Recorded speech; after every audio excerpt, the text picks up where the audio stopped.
दोस्तों, स्वागत है आपका विजुअल आर्ट्स विद पिनी में। आई होप आप लोग सब बड़े अच्छे से अपनी पढ़ाई कर रहे होंगे। नेट की भी एग्ज़ाम्स की तारीख घोषित हो चुकी है, शायद हो भी जाए, तो उसी की आप तैयारियों में बिल्कुल लगी रहिए। आप लोग सिर्फ अपनी प्रिपरेशन पे ध्यान दीजिए, बाकी वो एग्ज़ाम होगी, आगे बढ़ेगी, उन सब चीज़ों पे ध्यान नहीं दीजिए। तो वेस्टर्न आर्ट की जो मैं टाइमलाइन दे रही हूँ, वीडियोस दे रही हूँ, उम्मीद है आपको नोट्स बनाने में हेल्प हो रही होगी उससे।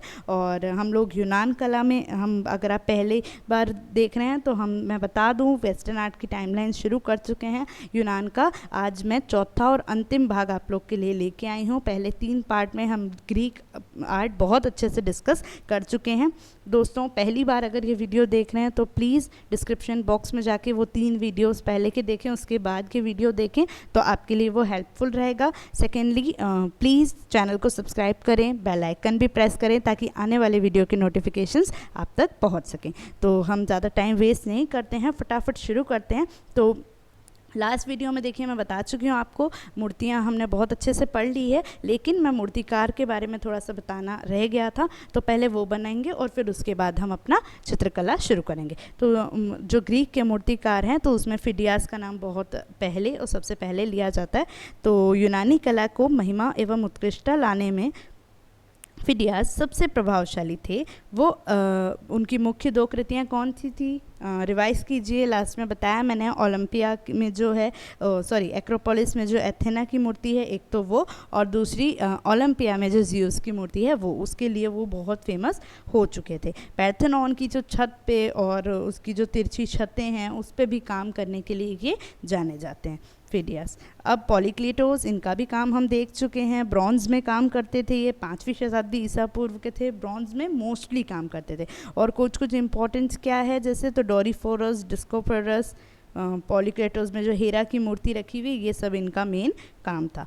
वही स्कोपास, देखिए मायरन और फिडियास थोड़ा पहले के थे, उसके बाद जो 4वीं शताब्दी के ईसा पूर्व के अप्रॉक्स ये आर्टिस्ट भी आए थे। तो ये जो थे, ये क्या बोलते हैं, पहले मूर्तिकार थे, कहाँ थे? 4वीं शताब्दी ईसा पूर्व के मूर्तिकार थे। ये अपनी मूर्तियों में दुख का चित्रण, जो इमोशंस का चित्रण होता है, उसके लिए जाने जाते थे। इनको 50 मूर्तियाँ बनाने के लिए कहा गया था।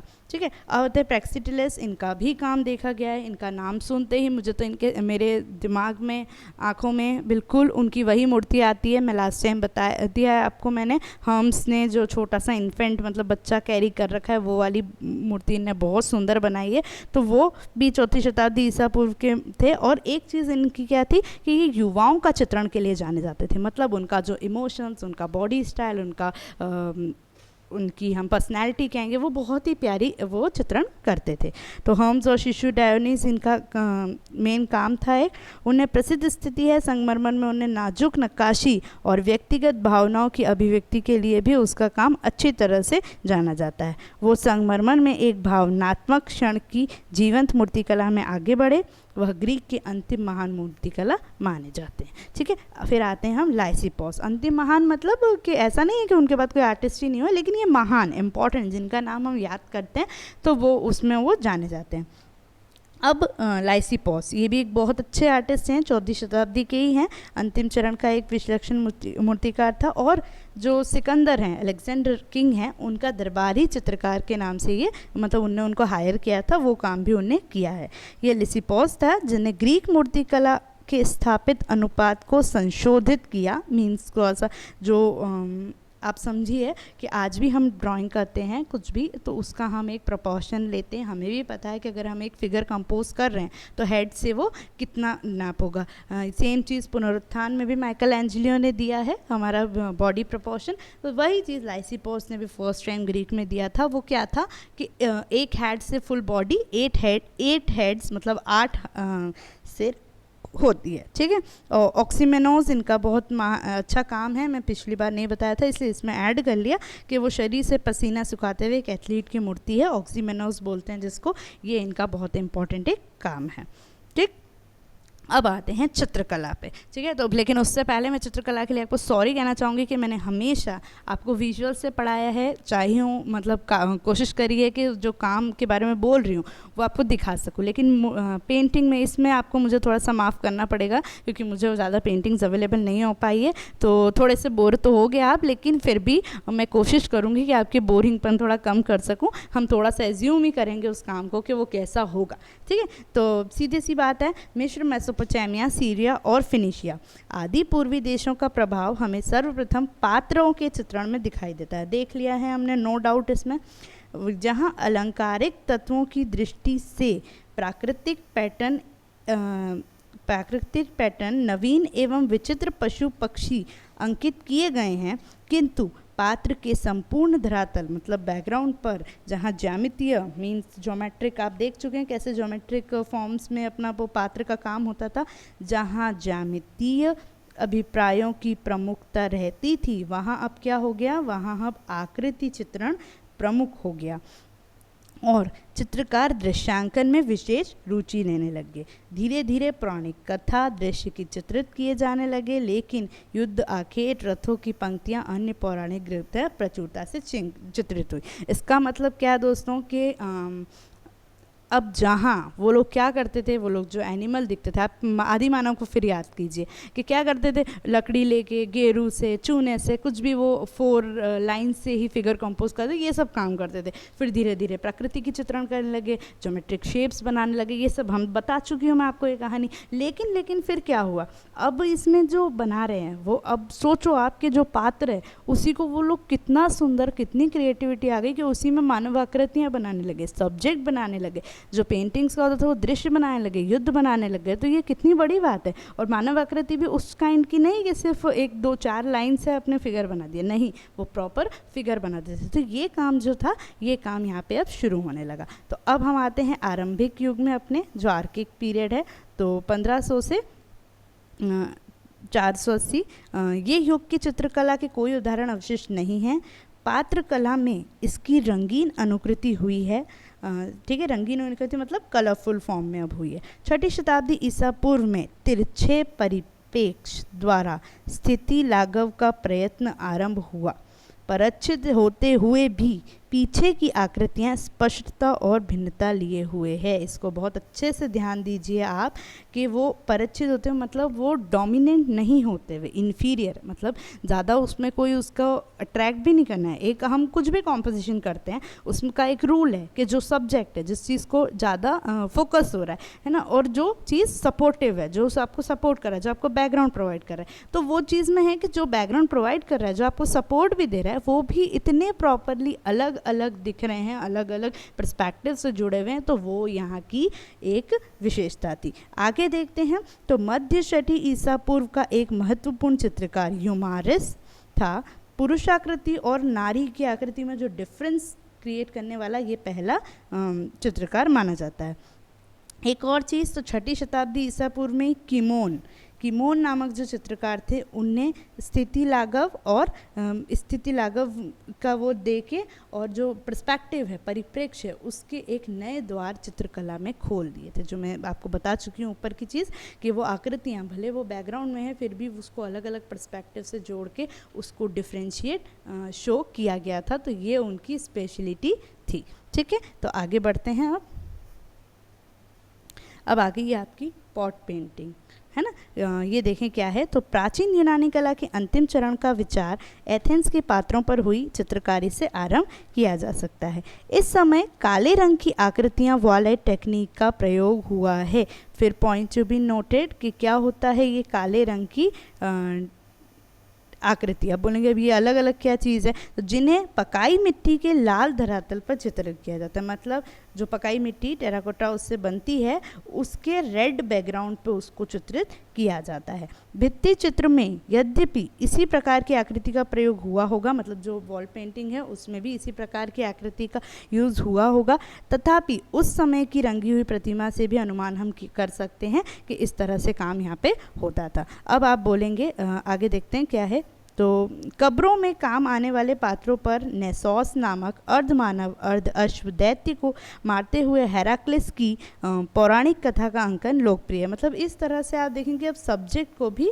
ये लोग काम में लाने लग गए, एक पूरा सब्जेक्ट बना रहे हैं कि ये वाला जो चीज़ है कि उसको भी ये लोग उसमें ड्रॉ करने लगे, फिगर करने लगे, आकृतियाँ वगैरह वो सब बनाने लगे। एक और चीज़ ये है कि उसमें जो आकृतियाँ थी वो कैसी थी, उसके ऐसे मुड़े हुए घुटने थे, आप समझें, ऐसा करके यूं ऐसा मुड़ा हुआ घुटना था, है ना। लेकिन साथ में जो ऊपर का शरीर वाला हिस्सा होता है, ये सब चीज़ें पॉट पे बनी हुई थी, ये मत भूलिएगा आप। जो शरीर वाला हिस्सा होता है वो तो फ्रंट व्यू पे था और जो नीचे का हिस्सा होता है वो साइड व्यू पे था। तो ये इस तरह के काम यहाँ पे मिले थे। अब हम देखेंगे क्या है, तो एथेंस में काली आकृति चित्रण शैली। अब आप बोलेंगे ये कौन सी शैली है भाई, नॉर्मली होती है, ये क्या है, तो बताती हूँ आपको। तो 560 ईसा पूर्व के लगभग अपनी चरम उन्नति पे थी ये वाली। ये क्या थी आकृति की, ये देखें तो ये इस समय पिसिस्त्रातुस यहाँ के शासक थे। और काली आकृति क्या होती है, तो समझिए उसको क्या होती है। ये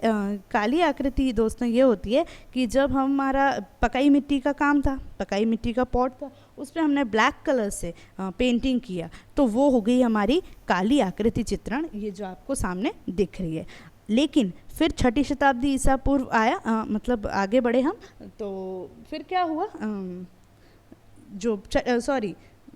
माय मिस्टेक, 6ठी शताब्दी में तो वो भी थे, पर वो 6ठी शताब्दी का स्टार्टिंग था और एट एंड में जो अंतिम चरण था उसमें आते आते लाल आकृति चित्रण भी स्टार्ट हो गई। अब ये क्या चीज़ है, तो इसमें क्या करते हैं, कुछ नहीं, इसको देखने की आपको ज़रूरत नहीं है, हम सिंपल से ड्राइंग करते हैं, कॉम्पोजिशन करते हैं। एक हमारी टेक्निक होती है, आप सबको याद होगी, कि हम पेंसिल से ड्राइंग कर लेते हैं, उसके बाद फिर हम क्या करते हैं, उसके बैकग्राउंड को ब्लैक कलर कर देते हैं, बैकग्राउंड ये पूरा ब्लैक कलर कर दिया, और जो आकृति जो ड्राइंग हमने किया होता है उसको हम ऐसे ही छोड़ देते हैं, वैकेंट कैनवस हो चाहे शीट हो, हम उसको खाली छोड़ देते हैं। तो उससे क्या होता है, हमारी आकृतियाँ उभर जाती है और ब्लैक हमारा बैकग्राउंड हो जाता है। तो ये वाली जो चीज़ है वो होती है रेड, लाल आकृति। और ये जो पुरानी ब्लैक से करते हैं हम, जो ब्लैक में हम कितना शेडो वाला काम करते हैं पेंटिंग का, आपको पता है, तो वो वाली चीज़ जो होती है वो थी इसमें लाल आकृति। पर ये दोनों एक पात्र चित्रण की तकनीक है, ये आप याद रखिएगा, ठीक है। अब क्या है, तो काली आकृति में हम क्या करते हैं, देखिए वही चीज़ के पार्श्व मुद्रा, मतलब एक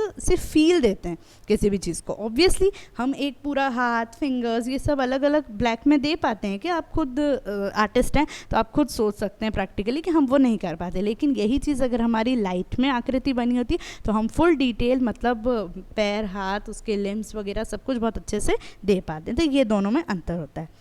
साथ ही साथ अब देखिए कितने क्रिएटिव हो चुके थे ये लोग, इनने ये दो आकृति इतनी सुंदर सी डेवलप कर ली, इतनी सुंदर सी टेक्निक दे दी। लेकिन फिर इनने क्या काम किया, देखो इनने एक और चीज़ करी, इनने फिर अब कलर्स में भी ट्राई किया, बोले अब कुछ और भी करते हैं। तो ये क्या करते थे, उस पॉट को बना लेते थे, ड्राइंग कर लिया, फिर उस ड्राइंग करने से पहले वो लोग वाइट सरफेस कर देते थे, फिर उनने उस पर ड्राइंग कर दिया, और ड्राइंग करने के बाद वो क्या करते थे, तो वो इन कलर्स से, येलो कलर्स, पर्पल, ब्राउन, जो अदर कलर है, रेड, उन कलर्स से पतला पतला उसको वॉश कर देते थे। तो ये भी उनने एक टेक्निक इस तरह की यूज़ की थी। अब ये मेरे कहने का मतलब ये है कि ये मैं क्यों लाई हूँ, आप बोलोगे फिर कि ये क्या है, अब तो थोड़ा सा कन्फ्यूजन क्रिएट हो जाता है, इसलिए बता रही हूँ कि पहले हमारा था प्रोटोजोमेट्रिक, मतलब आदि ज्यामितिक, 1000 बजे मैंने बताया था जब उसमें उसको तो मैंने पूरा आपको बता दिया कि वो ज्यामितीय चीज़ों को ड्रॉ करने लग गए थे। फिर हमारा ज्योमेट्रिक आता है जब कम्प्लीटली वो लोग शेप्स की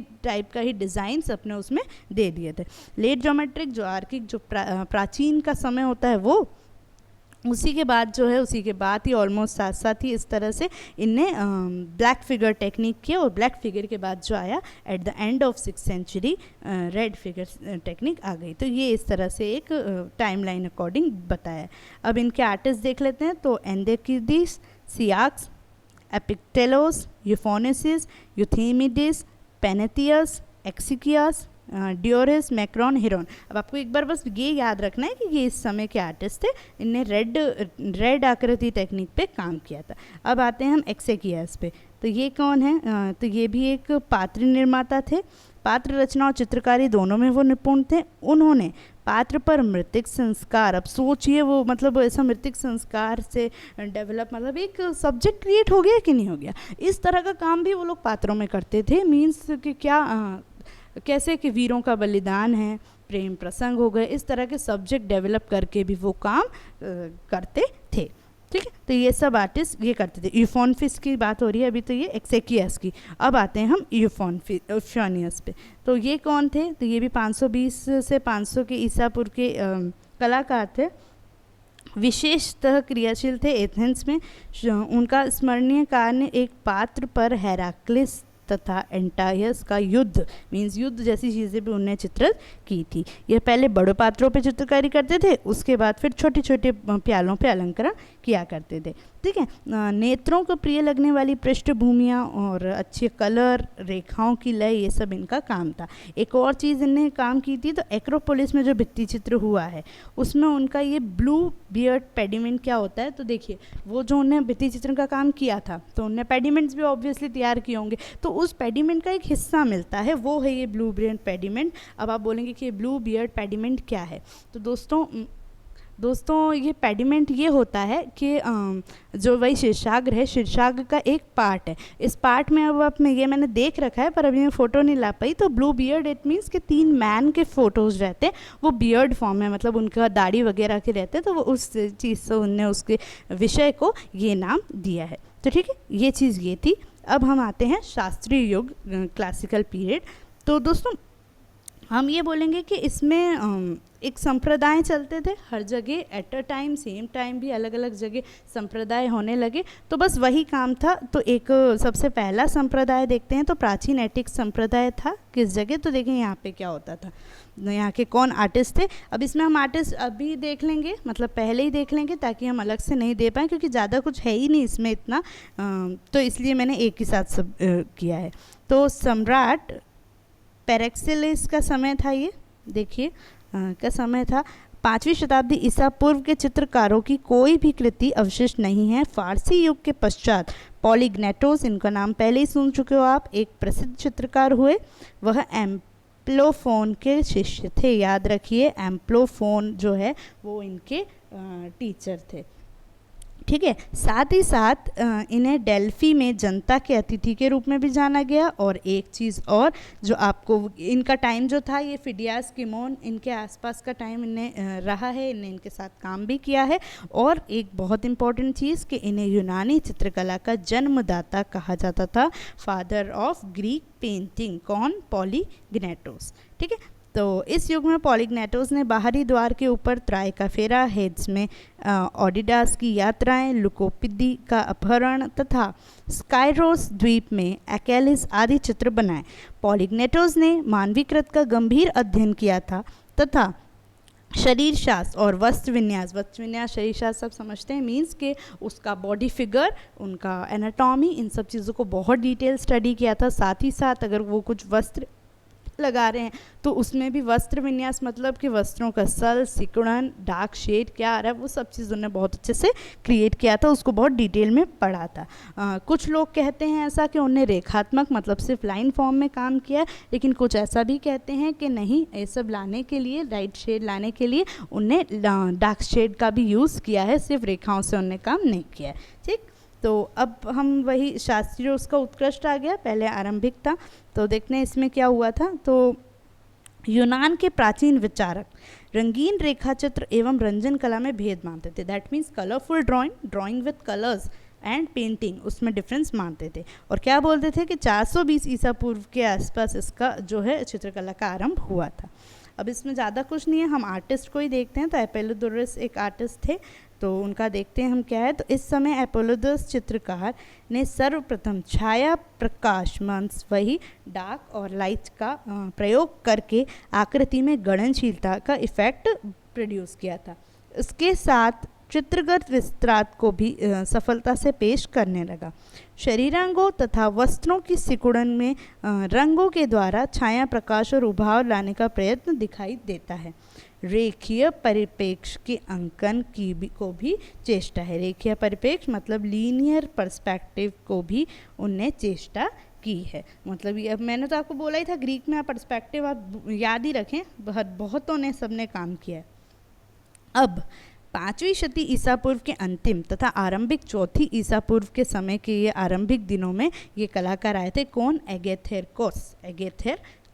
ये है दृश्य कलाकार थे। उन्हें प्रकृति परिप्रेक्ष्य मतलब जो लीनियर नेचर पर्सपेक्टिव है, छाया प्रकाश एवं दृष्टि विज्ञान जो विजन साइंस है कि हाउ टू सी, उस तरह का काम भी उनने किया था। ठीक है, उनका उसको ज्ञान बहुत अच्छा था। और आर्टिस्ट थे तो कौन थे? वो मिकॉन, वे भी 5वीं शती ईसा पूर्व के समय के कलाकार थे। इन्होंने पॉलीग्नेटोस के साथ मिलकर एथेंस के प्रमुख सार्वजनिक कार्य को चित्रित किया। एथेंस में के थीसियस के देवस्थान तथा स्ट्रोआ की विविध पाइकेलो भवन के चित्र उनकी श्रेष्ठ कला के उदाहरण के रूप में उल्लेखित हुए। ओलंपिया में जो मूर्ति शिल्प था उसके अनुकरण पर भी उन्हें पात्रों की चित्रकारी करनी चाहिए। अब आप बोलेंगे ये क्या है स्ट्रोआ? तो मैं आपको लास्ट टाइम स्ट्रोआ बताना भूल गई थी। Stoa is also kind of place, मतलब वो उन लोगों की स्पेशलिटी थी। उसमें क्या होता था, लाइन एक चलने का रास्ता था लेकिन ऊपर से कवर और साथ में पिलर्स थे। आप नेट पे सर्च कीजिएगा तो आपको स्ट्रोआ दिखेगा। तो इन सब चीज़ों में भी, इनके आर्किटेक्चर्स में भी इनने काम करना चाहा और किया।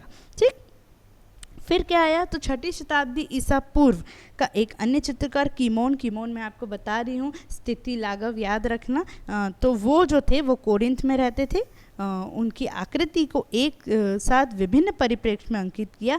इस पद्धति को वो केतियोग्राफा कहते थे। दैट मीन्स हम एक 1 पॉइंट पर्सपेक्टिव देखते हैं, 2 पॉइंट पर्सपेक्टिव देखते हैं। हम क्या करते हैं दोस्तों, हम अपने कॉम्पोजिशन में हमारे जो मतलब कॉम्पोजिशन है, कॉम्पोजिशन में जो एलिमेंट्स हैं, है ना, जो चीज़ें हैं, जो फिगर्स हैं, हम उनको किसी पर्सपेक्टिव से जोड़ते हैं, चाहे वो 1 पॉइंट हो चाहे वो 2 पॉइंट हो, है ना। लेकिन इनने ये क्या करते थे, ये हर आकृतियों को अलग अलग पर्सपेक्टिव से जोड़ते थे। तो ये उनका एक स्पेशलिटी थी। अब मीडियास, ये 5वीं शती ईसा पूर्व के अंत का प्रसिद्ध पात्र निर्माता और चित्रकार थे। अपने युग के अनुसार ही इसने विषय चुने हैं जो प्रायः मिथकों के लिए गए थे। एफ्रोडिटी, काम, डायोनिसिस आदि के विषय इस युग में लोकप्रिय थे।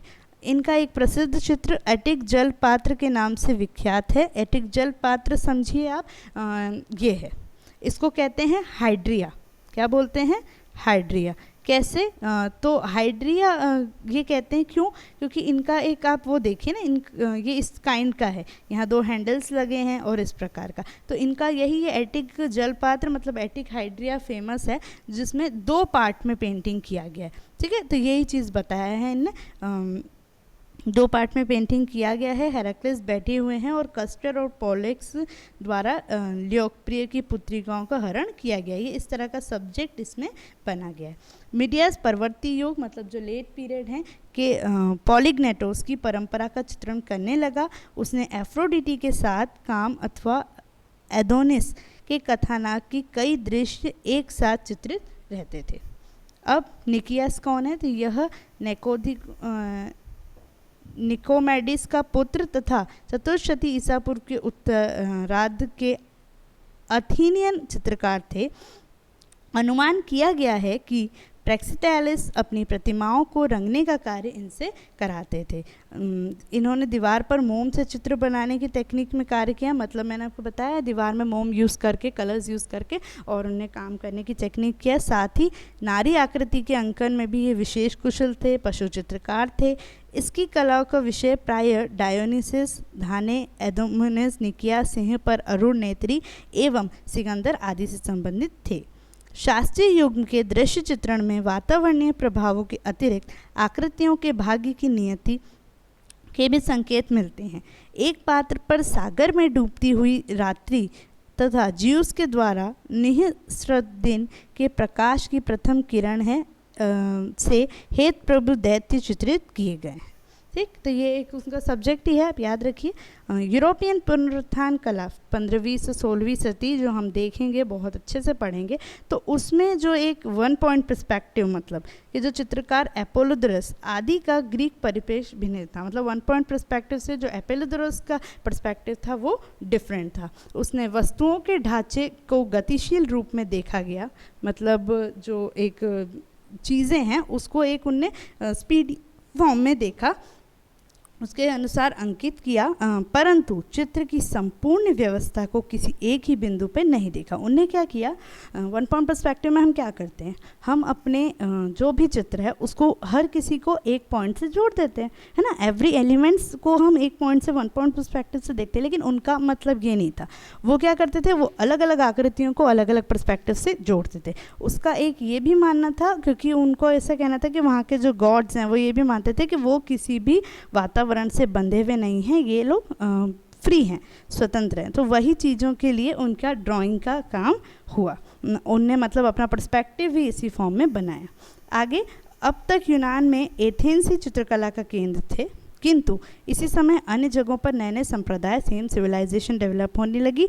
आयोनियन, सिक्योनियन और थीबानेटिक्स भी हुआ। जैसे मैं प्राचीन एटिक आपको बता चुकी हूँ, ये भी 3 थे। 500 से 480 ईसा पूर्व के लगभग की चित्रकारी की पीढ़ी नवीन युग की कला भावना को समझ सकी। इस समय पात्र कला के प्रमुख विषय क्लियोफेरेडिस, बर्लिन, नियोप, पेंसिली, पिस्टोग्नेजेनस आदि के कथानक से संबंधित है। अब आयोनियन में क्या था देखते हैं। यह संप्रदाय बहुत लोकप्रिय था, लेकिन किसके कारण लोकप्रिय था, तो जियूस और पैरसिक्स यहाँ के महत्वपूर्ण चित्रकार थे। तो देखते हैं जियूस जी को। तो जियूस 5वीं शताब्दी ईसा पूर्व के अंतिम चरण का चित्रकार था। यह हेराक्लिया का निवासी था। 425 ईसा पूर्व में इन्होंने एफ्रोडिटी के मंदिर के लिए गुलाब का मुकुट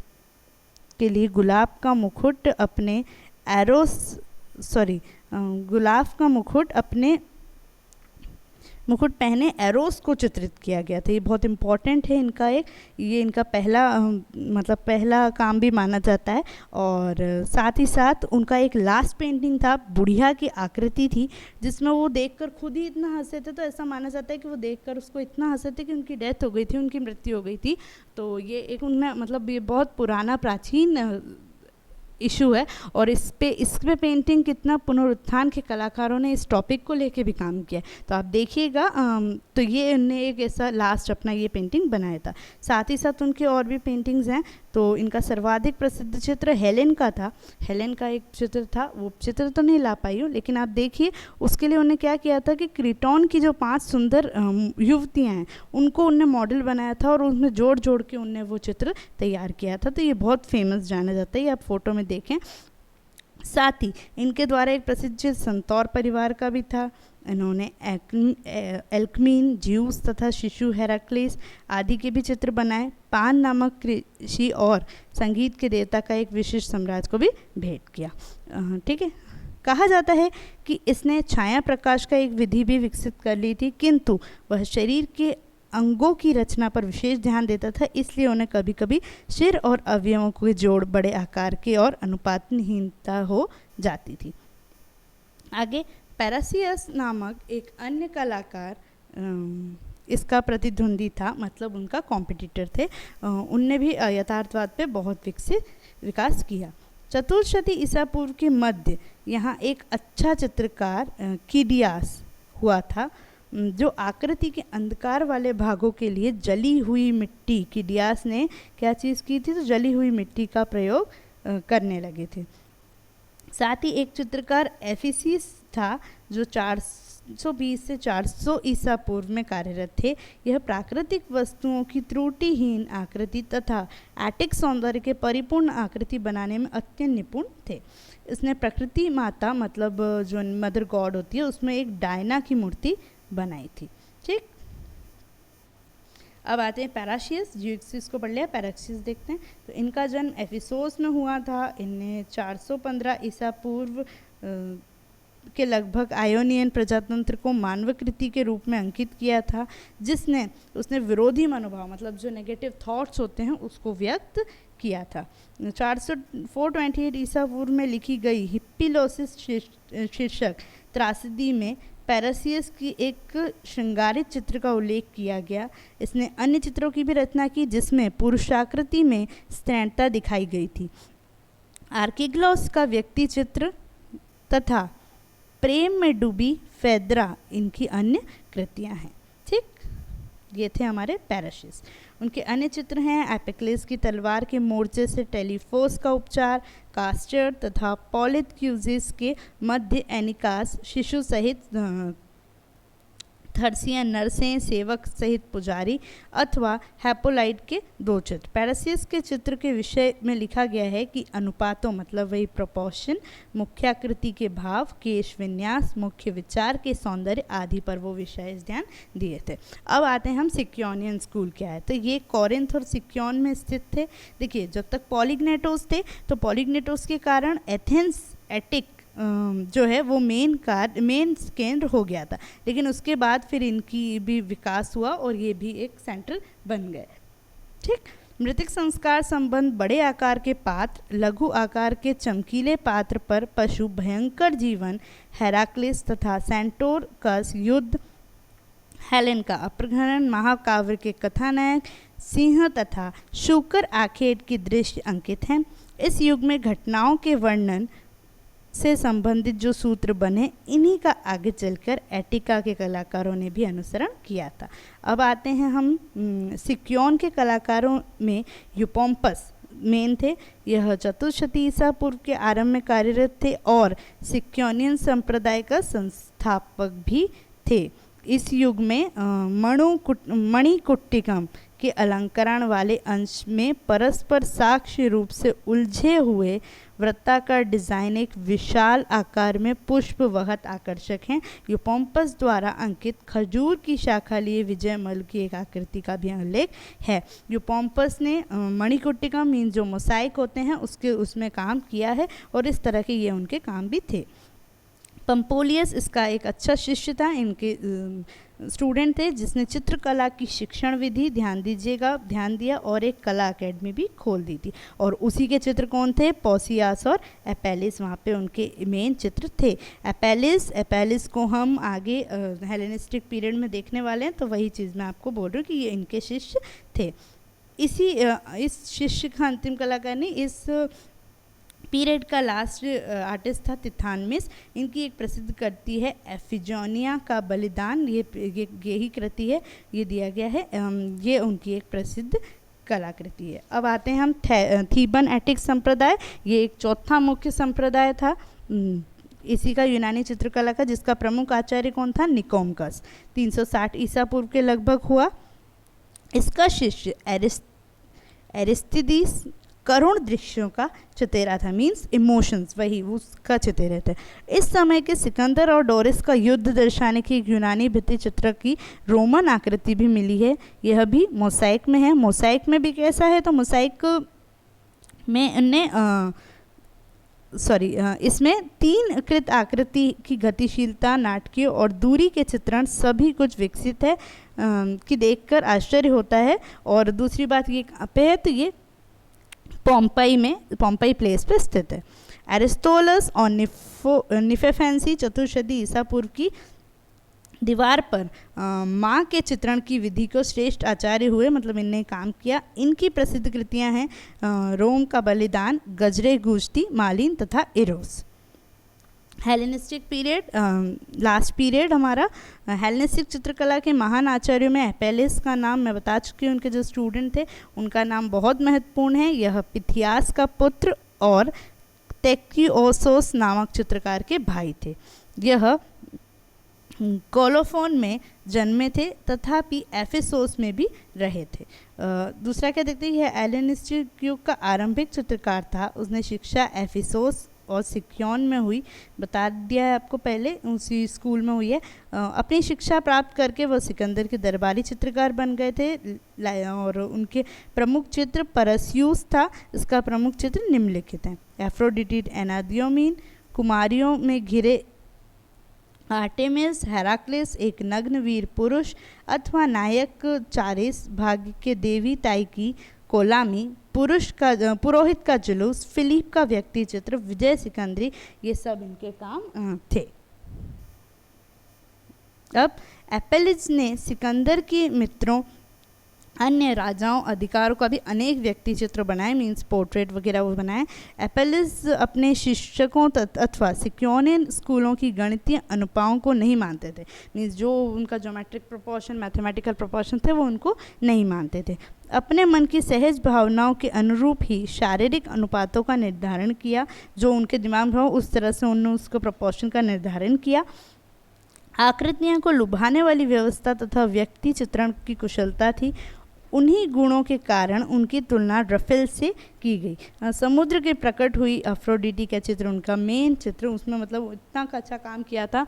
तो उसमें उनने मतलब एक मानना मैंने पढ़ा भी था कहीं कि उनने ऐसा काम किया था कि वो उसको जब वो रोम में लेके गए थे तो वहाँ पे उनने 20-21 चित्रकार को एक जमानत तौर पे होता है ना, वो इतनी चित्रकार को जमानत मिल गई थी, उस तरह से नॉमिनी हो गए थे वो। उनका काम मतलब इतना उनका नाम था, उस तरह से उनके नाम पे इतने लोगों को नॉमिनी हो गए थे। तो ये बहुत फेमस हो चुके थे वो लोग यूनानियों में, इवन क्योंकि हेलेनिस्टिक पीरियड है तो रोम के एरिया में भी वो लोग बहुत अच्छे से फेमस हो गए थे वो। ठीक, एक बार देखते हैं मोसाइक यहाँ पे कैसा काम हुआ। तो हेलेनिस्टिक चित्रकला के प्रत्यक्ष प्रमाण बहुत कम मिले हैं। पात्रों की चित्रण शैली 4वीं ईसा पूर्व हसोन्मुख दिखाई देती है। इस युग की एक विशिष्ट कृति सिकंदर का मनुकुट्टियम चित्र है, मतलब सिकंदर का चित्र है लेकिन वो मोसाइक फॉर्म में है। सिकंदर के जन्म स्थल पेला में जो मणिकुट्टिकम वमिक चित्र प्राप्त हुए हैं वे लगभग 4th ईसा पूर्व के हैं। इनमें सिंह आंखें के दृश्य बहुत सुंदर हैं।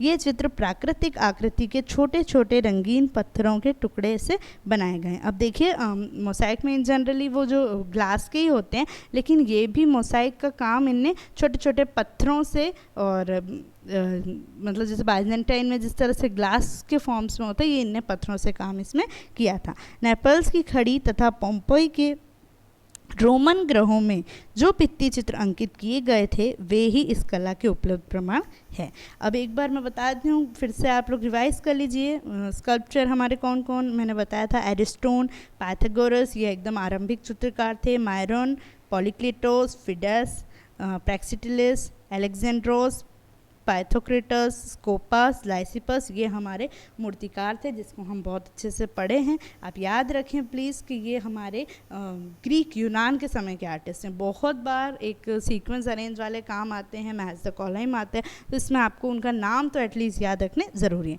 फिर हमने प्राचीन एटिक संप्रदाय से पेंटिंग स्टार्ट करी। उसके कलाकार देखिए ह्यूमारिस थे, किमोन, इन्हें स्थिति लाघव दी, इन्हें पर्सपेक्टिव के नए द्वार खोले, एंडोकिडेस, सियाक्स, एक्जेकियास, यूफोनफिनियस, इन्हें लाल आकृति चित्रण भी देखे हमने इसी में। तो ये सब काम उन्हें किया। साथ में क्लासिकल युग भी यहाँ चालू हो गया। फिर उसमें उसके आर्टिस्ट देखे एपेलोडोरस थे, एगेंथेकरकोस थे, मिकॉन, मीडियास, निकियास, इनके बारे में हम सब कुछ पढ़ चुके हैं जो जो इनने काम किया है। फिर हम आयोनियन संप्रदाय में देखें तो ज़्यूक्स और पैराक्सियस कॉम्पिटिटर दिखे हमें। फिर सिक्योनियन में आए, जो सिक्योनियन के एरिया में डेवलप हुआ, तो वहाँ पे यूपोम्पस देखा, तिथनमनीस देखा, लास्ट आर्टिस्ट थे वो थीबन संप्रदाय में देखा, एरिस्टोलस और नेफेंसी निकोम्पस प्रचार्य थे वहाँ के, बहुत अच्छे कला के। और फिर हमने हेलेनिस्टिक में एपेलिस को देखा। तो दोस्तों ये सब था। आज हमारा यूनान का पार्ट एंड होता है। शायद और कुछ मिले आपको तो प्लीज़ आप उसको ऐड कीजिएगा, बट मैं अभी तक इतना ही दे पाई। तो यही हमारा यूनान आज कंप्लीट होता है और अब हम रोमन कला से शुरू करेंगे। जल्दी आपके लिए रोमन कला नेक्स्ट लेके आऊँगी। और प्लीज़ आई होप आपको ये वीडियो अच्छा लगा, कैसा लगा कमेंट सेक्शन में ज़रूर बताइएगा। कुछ डाउट्स हों तो पूछने से बिल्कुल भी ना घबराएं, हम लोग डिस्कस करेंगे। हो सकता है कि हम भी कुछ चीज़, आप लोग भी मुझे कुछ चीज़ बताएं और कुछ नॉलेज, कुछ नई चीज़ और मिलती है तो प्लीज़ कमेंट सेक्शन में ज़रूर ड्रॉप करें। थैंक यू सो मच दोस्तों।